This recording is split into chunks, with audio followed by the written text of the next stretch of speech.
एक बार पांडे जी बाबा रणछोड़ दास से मिलते हैं और कहते हैं, बाबा जी मेरे को आपसे दो चीज़ों में बात करनी थी।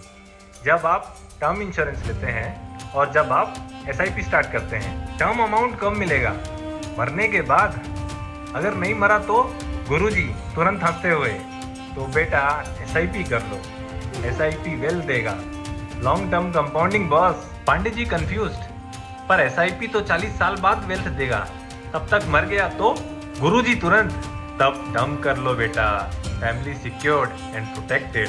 पांडे जी ये तो अच्छा है। मॉरल ऑफ द स्टोरी, अगर आपको पता है कि आप ज़्यादा जिएंगे या नहीं, देन एक ही लो, otherwise please go for the both. Hindi में बोलते हैं ना, जब कल का पता ना हो, जब कल का पता ना हो, तब संतुलन में ही समझदारी है। टर्म प्लस एसआईपी करो। वीडियो अच्छा लगे तो लाइक करो, कमेंट करो एंड सब्सक्राइब काइजन कैपिटल। जय हिंद।